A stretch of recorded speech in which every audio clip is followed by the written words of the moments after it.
ఒక వేశ్యతో ఒక రాత్రి గడపడం కోసం శ్రీ మహావిష్ణువు ఏం చేశాడు? సాలిగ్రామం ఈ పేరు ఎప్పుడైనా విన్నారా? ఇది ఊరి పేరు అయితే కాదు, గ్రామం అస్సలే కాదు. విష్ణువు ఆకారంలో ఉండే చిన్న చిన్న రాళ్లనే సాలిగ్రామం అంటారు. ఈ రాళ్లపై విష్ణువు రూపంతో ఉన్న ఆకారం ఉంటుంది. అయితే ఇవన్నీ కూడా ఒక్క గండకీ నదిలోనే ఎక్కువగా దొరకటం విశేషం.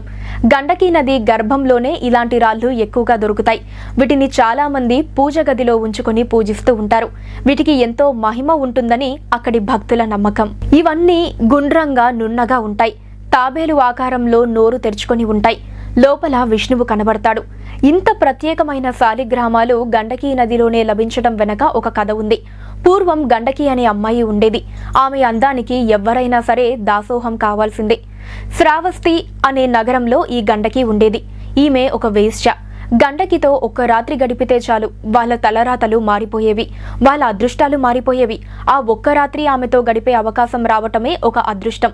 అలా అవకాశం వస్తే చాలు వారు సంపన్నులుగా గొప్పవాళ్లుగా మారిపోయేవారు. దీంతో చాలా మంది డబ్బున్న వాళ్ళు కూడా ఆమెను అనుభవించాలనుకునేవారు.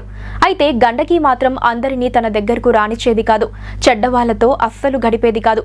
రోజుకు ఒక్క వ్యక్తితోనే గడిపేది. తాను మరుసటి రోజు గడపబోయే వ్యక్తితో ముందు రోజు బేరం కుదుర్చుకునేది.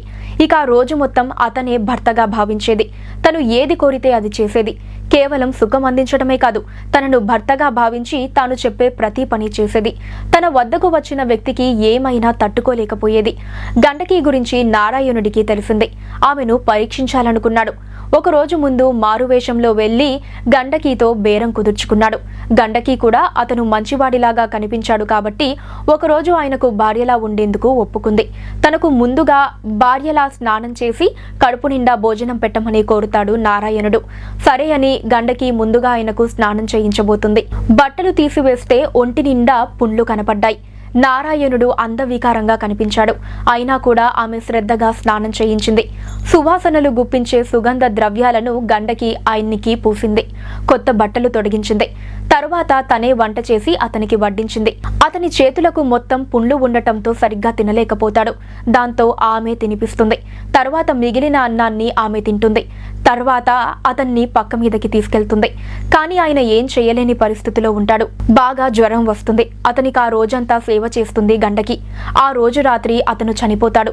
తన సొంత భర్త చనిపోయాడన్నట్లుగా బాధపడుతుంది. భర్తతో పాటు తాను కూడా చితిలో పడుకొని సతీ సహగమనం చేయటానికి సిద్ధమవుతుంది. అందరూ అడ్డుకున్నా కూడా వినదు. తన దగ్గరుండే సొమ్మునంతా బీదలకు పంచిపెడుతుంది. తర్వాత శ్మశానంలో చితిలోకి దూకుతుంది.